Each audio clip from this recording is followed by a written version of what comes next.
Morning, everyone. Thank you very much for the introduction, Julia. So, as Julia mentioned, my name is Sui Chung. I'm the Chief Executive of CF Benchmarks. CF Benchmarks is an FCA-regulated benchmark administrator. We are the world's largest provider of benchmarks for the digital asset space.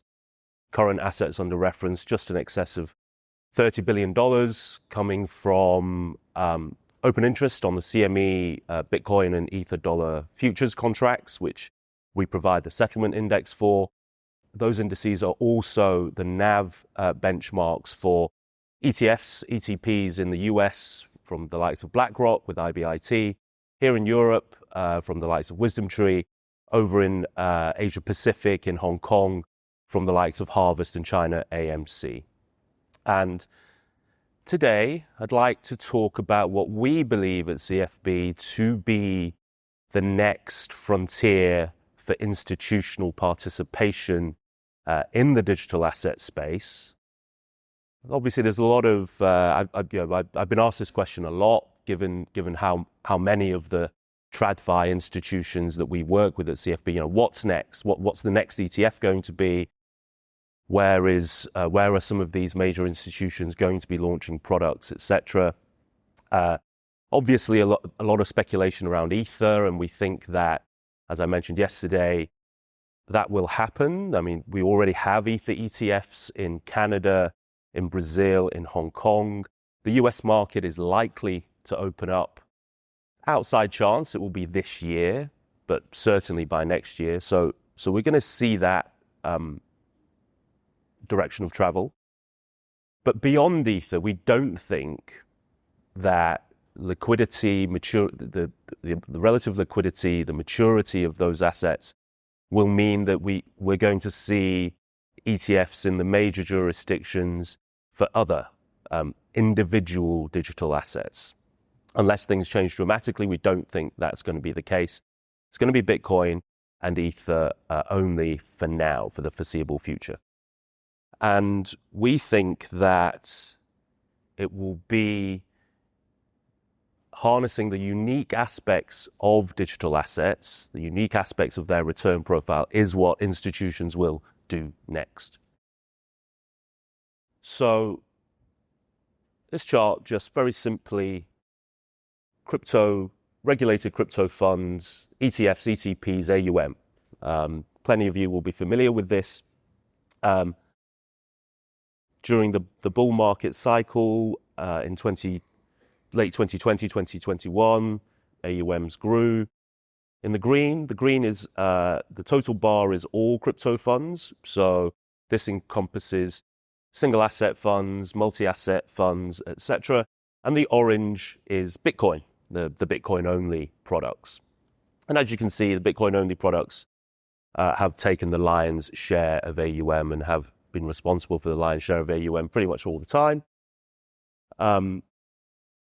Here you have the run-up in Bitcoin prices and the relative inability of the other digital assets, other coins to catch up, basically. So Bitcoin takes a bigger share. And today we're talking about $65 billion, give or take, of AUM. But if you actually look at the inflow, the actual inflow into these products, you see that almost all the inflow is Bitcoin. So yes, a decent proportion of the AUM in crypto funds comes to other coins, but that is really the result of appreciation. Effectively, at various points in the cycle, investors have bought lottery tickets and some of them have struck. But in terms of where investor interest actually is, where they actually put money in, and you measure that quantum of money, you're talking Bitcoin, right? So today, there's about $60 billion of effective long Bitcoin inside regulated funds. So what does that mean? Well, if we look at the volatility of Bitcoin, so one of the key aspects, key characteristics of all digital assets is their volatility. the team at Franklin Templeton famously, when they took over the Twitter handle of Franklin Templeton and gave Benjamin Franklin the laser eyes a couple of months ago, one of their first tweets was, "Volatility is a feature of digital assets, not a bug." Right? So this is here to stay. It is inherently volatile. And you can see this orange line is the realized 30-day volatility of Bitcoin.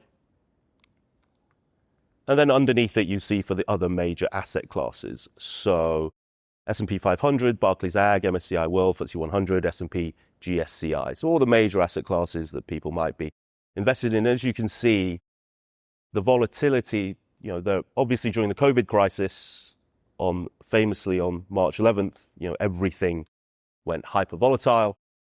But in general, Bitcoin is basically out on its own, right? In terms of a major liquid asset, its volatility is effectively off the charts when you compare it to traditional assets. And as we have just heard, volatility is likely to trend higher for major asset classes, but from such a low base, even trending higher, they're just not going to trouble Bitcoin. So Bitcoin's volatility profile is pretty unique.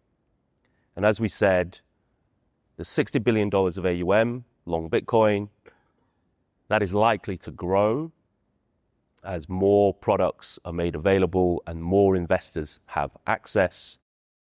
And historically, as we've said, investor interest is really centered around Bitcoin. So $60 billion of long interest, likely to grow. That, with a volatility profile that looks like this, that is where institutions start to think about how they can access that volatility, how they can maximize the returns from that volatility, or how they can protect themselves given that volatility profile. So where there is volatility, there are options markets. That's what options markets are. They're for trading volatility. Now, there are a number of options markets in the digital asset space, but there's only one that is suitable for institutional participation. And that is the centrally cleared, CFTC regulated options markets operated by the CME, settling to Bitcoin reference rate courtesy of my good self and my team. And you can see that as AUM, as long exposure has grown, so has the options market. When you measure the CME's options market, both by volume and by open interest, it's growing quite steeply. Why?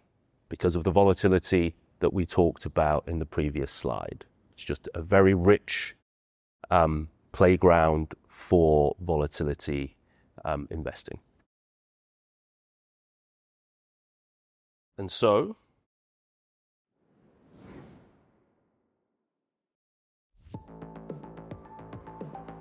institutional allocation to Bitcoin is accelerating.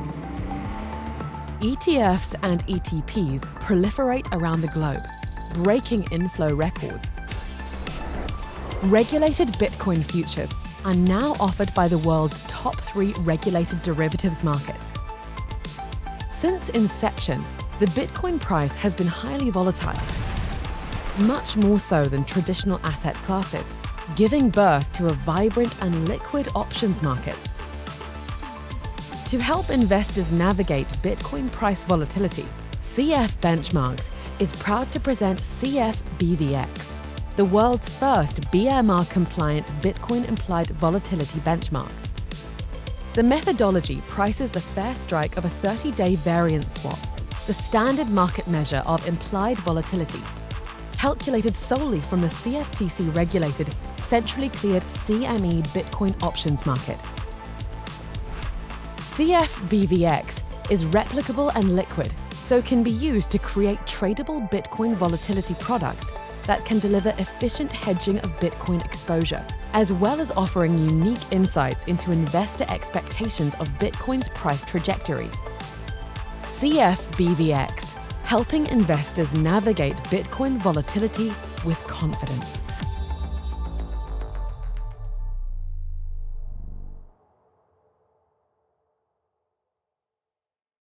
So CFBVX, effectively Bitcoin VIX.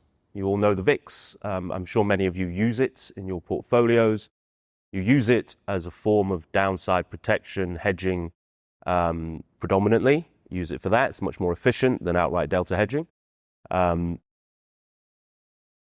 of you may be using the VIX to generate yield, with a buy right type strategy on behalf of your investors.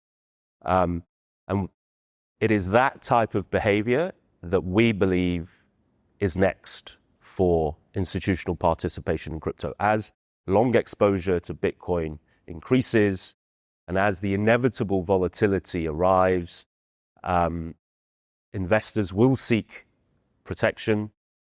And once that behavior is ingrained, then we will see the growth of a volatility market much the same as we see in the VIX. And hence, here at CFB, we have produced the Bitcoin VIX, and for it to be used in exactly the same way as the VIX is used today. This is the vol surface for those of you who like to trade. Something that looks like this looks like something you want to probably trade. So that's all I had to say today about the subject. Any questions from any members of the audience?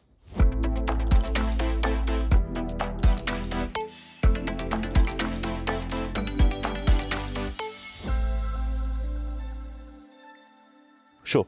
So it's pretty fresh off the press. It was launched less than a month ago.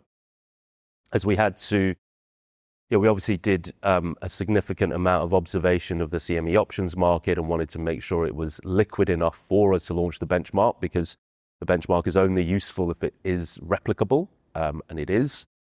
And in terms of interest, you can imagine the types of institutions that have shown an interest, from derivatives marketplaces to product issuers, and you'll probably see regulated fund product somewhere in the world this year.